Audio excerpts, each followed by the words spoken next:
2024 में बजाज की तरफ से कुछ तगड़ा अपग्रेडेशन आया था। अब वो तगड़ा अपग्रेडेशन है क्या, वो ये सामने अभी आप देख रहे हैं। प्रेडिएटर स्टाइल में खूबसूरत सा जो हेडलैम्प का सेटअप है, अब NS 125 हो, NS 160 हो या 200, सब में अब आपको प्रोवाइड कराए गए। और इसके अलावा भी बहुत सारा डिफरेंस है, जैसे ये थोड़ा सा एक प्रकार से कमज़ोर टायर सेक्शन लगता है, ये थोड़ा सा मजबूत लगता है। इन सब चीज़ों को मैं अभी वाकिफ़ करवाने वाला हूँ, बट इस एंगल से मैं शुरुआत इसलिए कर रहा था। और शुरुआत करने के पहले बता दूं कि एक बगल में मुर्गे भाई साहब को इसलिए भी बुलाया गया है कि आपको बीच में थोड़ा बहुत एंटरटेनमेंट हो सके, तो बीच में वो अलार्म बजते रहेगा, तो पहले से रियली सॉरी फॉर दैट। और इसके अलावा चीज़ों को थोड़ा सा अपडेशन में मैं अब ओवरऑल डिटेल बताता हूँ।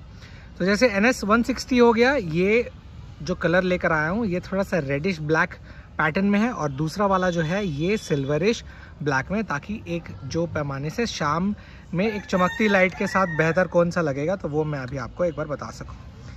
तो मैं शुरू अगर करूं तो बहुत सारी चीज़ें ऐसी है जो आप ऑलरेडी वाकिफ़ है। जैसे NS 125 के बारे में अगर मैं बताऊं, जैसे ये वाली गाड़ी को अगर मैं फर्स्ट प्रियोर टर्म में रखूं तो 2012 mm का इसमें लेंथ मिल जाता है। विड्थ जो ये वाली चौड़ाई है ये मिल जाती है 810, हाइट है 1078, और इसके अलावा ग्राउंड क्लियरेंस है 179। इसके अलावा अगर मैं इन चीज़ों को भी टैली करूं कि पल्सर NS 160 कैसा है, तो इसमें भी बहुत सारी चीज़ों से आप ऑलरेडी वाकिफ़ हैं।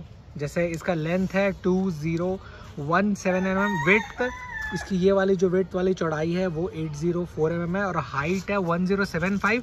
और वहीं पर अगर मैं ग्राउंड क्लियरेंस की बात करूं तो इसमें 168 का ग्राउंड क्लियरेंस मिलता है।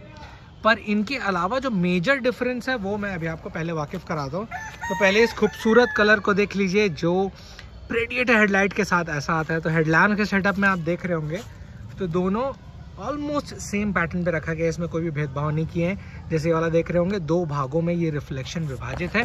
वहीं पर अगर मैं पास लाइट जलाता हूँ तो उस पास लाइट के हिसाब से वो शिफल अपने हिसाब से वो होते रहेगा। और अगर आपको समझना है कि कितना रिफ्लेक्शन है तो थोड़ा पॉज करके देख लीजिएगा, तो आपको थोड़ा सा एक आइडिया हो जाएगा। इसके अलावा जैसे मैं यहाँ का बताऊँ तो ये कुछ ऐसा रिफ्लेक्शन है।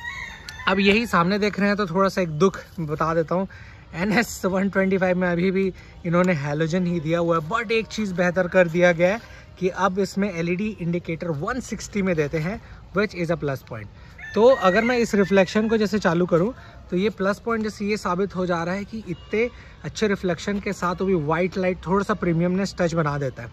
कीमत को भी टैली करा देता हूँ, तो इसका पुराना मॉडल था वो पड़ता था 170 का मेरे सिटी में ऑन रोड प्राइस, और ये पड़ता था 125 का।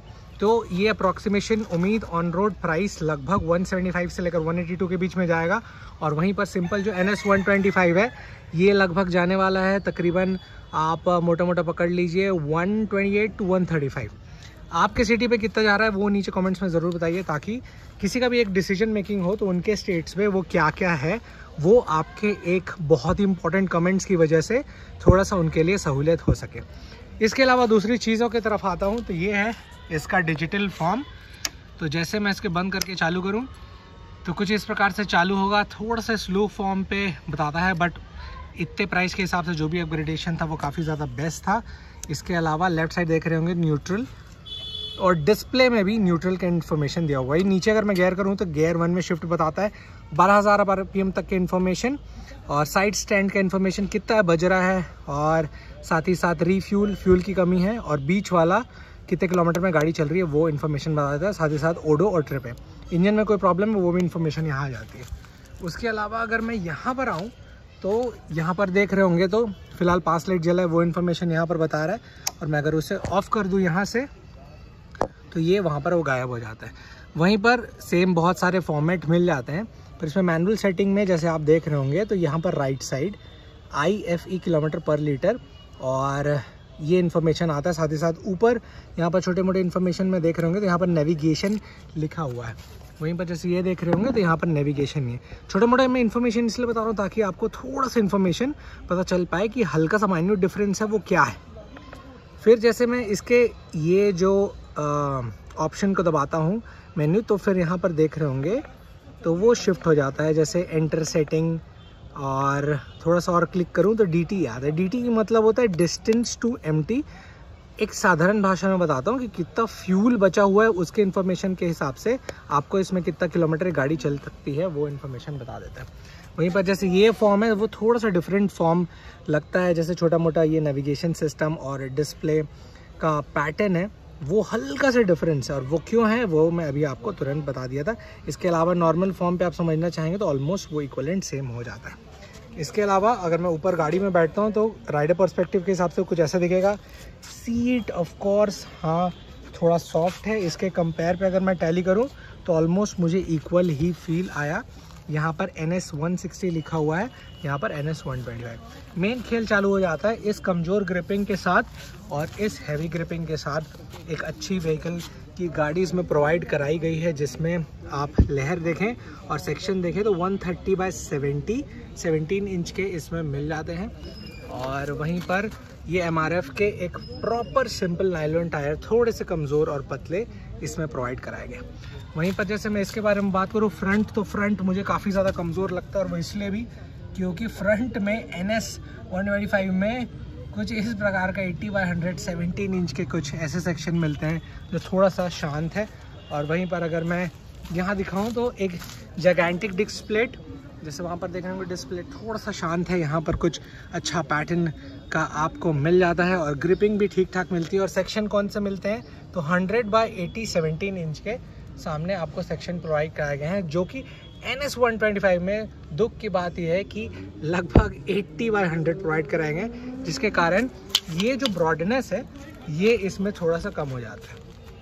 सो ये था quick on detail about this beautiful upgradation vehicle. आपको कैसा लगा मुझे नीचे कमेंट्स में ज़रूर बताइए। इसके अलावा छोटी मोटी चीज़ें हैं कि कितने सीसी की ये गाड़ी है, वो सब चीज़ें मैं इसलिए भी टैली नहीं कर रहा हूँ क्योंकि ऑलरेडी आप वाकिफ़ हैं, पर फिर भी आप अगर एक पैमाने में जानना चाहें तो इसमें 12.7 किलोवाट जो कि 12.2 PS का पावर प्रोवाइड करता है, 14.6 Nm का टॉर्क इसमें मिल जाता है जो कि NS 125 का है। इसके अलावा कर्व वेट लगभग पड़ता है 152। और वहीं पर जैसे इस चीज़ को मैं टैली करके दूसरा आपके लिए ये गाड़ी लेकर आऊँ तो यहाँ पर ये हो जाता है NS 125 जिसमें 124.45 का डिस्प्लेसमेंट है जो 8.82 किलोवाट का पावर देता है, और टॉर्क अगर आप पूछेंगे तो 11 Nm का मिल जाता है। ये ऑलरेडी आप वाकिफ़ है इसलिए मैं बोला कि उतना ज़्यादा टैली करके नहीं बनाता हूँ, पर मेन जो डिफरेंस था वो मैंने बता दिया जो एक ज़्यादा पैमाने पे काफ़ी यूज़फुल होने वाला है। तो ये बताइएगा इस हेडलैम्प्स और इस जो अपग्रेडेशन है डिस्प्ले में आपको कितना ज़्यादा बेहतर लगा, और क्या ये लिटरली वर्थ इट है कि नहीं वो भी मुझे नीचे बताइएगा। और आपके पास ऑलरेडी पुराना है तो क्या आपको अपग्रेड करना चाहिए कि नहीं वो कमेंट सेक्शन में बताइए, ताकि बहुत सारे लोग अगर लेने वाले हैं तो उनको आपके कमेंट से वो डिसीजन मेकिंग में थोड़ा सा मजबूत